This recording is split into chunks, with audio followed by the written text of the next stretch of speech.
नमस्कार दोस्तों, तथ्य कथा में आप सबका स्वागत है।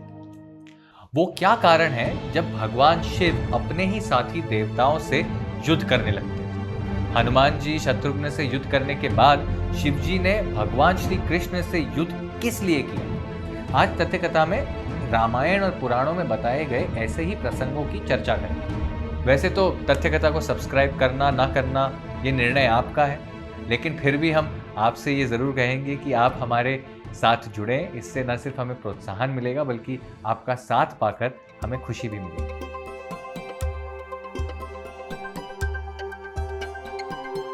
भगवान शिव और भगवान कृष्ण के बीच संघर्ष की यह कहानी श्रीमद् भागवत के दशम स्कंद के 63वें अध्याय से ली गई। शिव पुराण के 51 अध्याय और विष्णु पुराण में भी इसे जगह दी गई। इसमें भगवान कृष्ण और बाणासुर, जो कि भगवान शिव का महान भक्त था, इनके बीच के युद्ध का उल्लेख मिलता है। आइए जानते हैं कि यह युद्ध क्यों हुआ और इसके पीछे क्या आध्यात्मिक संदेश छिपा है। बाणासुर, जो कि असुर राजा महाबली का पुत्र था, भगवान शिव का बहुत बड़ा भक्त था। उसकी गहरी भक्ति से प्रसन्न होकर भगवान शिव ने उसे अनेक वरदान दिए, जिनमें उसकी रक्षा के साथ साथ अपार शक्तियां भी उसे मिली। बाणासुर के पास 1000 भुजाएं थी और वो अपनी शक्ति का प्रदर्शन करना चाहता था। अपने अहंकार में वो भगवान शिव से ही प्रार्थना करने लगा कि मेरी 1000 भुजाएं हैं, लेकिन ये किस काम की जब इनका कोई उपयोग ही ना हो। ये एक बोझ है, इसलिए क्यों ना मैं आपसे ही युद्ध करूं। भगवान शिव कहते हैं कि अगर उसे अपनी शक्ति पर इतना अभिमान है तो उसको बहुत जल्द ही एक ऐसा महान योद्धा मिलेगा जो उसे पराजित करे। बाणासुर की पुत्री उषा एक दिन सपने में एक सुंदर राजकुमार को देखती और उससे मन ही मन प्रेम करने लगती। वो राजकुमार कोई और नहीं बल्कि भगवान कृष्ण का पुत्र अनिरुद्ध था। उषा की बहुत जिद करने पर उसकी सखी चित्रलेखा, जो माया जानती थी, उसने अपनी मायावी शक्तियों से अनिरुद्ध को उषा के महल में पहुंचा दिया। जब बाणासुर को अनिरुद्ध के महल में होने का पता चला तो एक बहुत बड़े संघर्ष के बाद उसे नागपाश की सहायता से बंदी बनाया। यहां जब नारद जी ने यह समाचार द्वारका पहुंचाया कि अनिरुद्ध को नागपाश से बांध लिया गया है, तो भगवान कृष्ण अपने भाई बलराम के साथ अनिरुद्ध को छुड़ाने के लिए 12 अक्षौहिणी सेना के साथ निकल पड़े।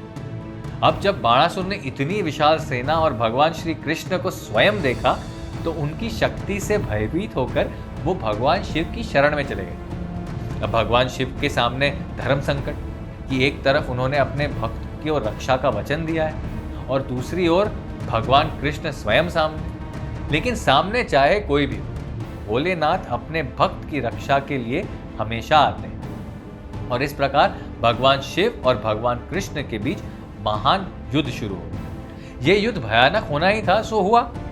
इस युद्ध में भगवान शिव ने अपने सबसे शक्तिशाली पाशुपतास्त्र का प्रयोग किया, लेकिन भगवान कृष्ण ने इसे अपने नारायण अस्त्र से विफल कर दिया। यह युद्ध कभी समाप्त न होना था, न हुआ। इसलिए शिव जी ने कहा कि मैं जानता हूं कि आप इस असुर की भुजाएं काटने आए और मैंने भक्त की रक्षा करने का वचन दिया है, इसलिए मैं अपने सामने तो आपको यह काम नहीं करने दूंगा, लेकिन इस असुर का घमंड भी मिटाना है। इसीलिए आप मुझ पर एक अस्त्र का प्रयोग कीजिए जिससे मैं अचेत हो जाऊं और आप अपना कार्य कर सकें। श्री कृष्ण जी ने ऐसा ही किया और उन्होंने बाणासुर को हराया, लेकिन उसे मारा नहीं। उन्होंने उसकी 1000 भुजाओं में से केवल 4 को छोड़कर बाकी सभी काट डाले, जिससे उसका अभिमान नष्ट हो गया। परंतु भगवान शिव की कृपा से उन्होंने उसे जीवन दान दिया।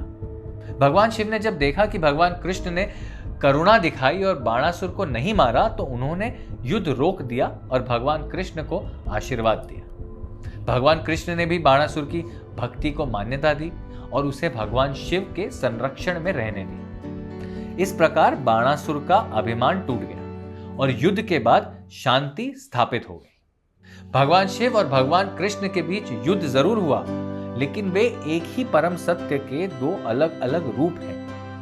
हिंदू दर्शन में शिव और विष्णु विरोधी नहीं है, बल्कि सृष्टि, पालन और संहार की प्रक्रिया में एक दूसरे के सहयोगी हैं, पूरक हैं। तो दोस्तों, ऐसी ही अद्भुत कथाओं से हम तथ्य कथा को हमेशा सजाने की कोशिश करते रहेंगे। आप हमें अपने विचार भेजते रहिए और हम आपकी पसंद की रोचक और अनसुनी कहानियां लेकर आते रहेंगे। नमस्ते।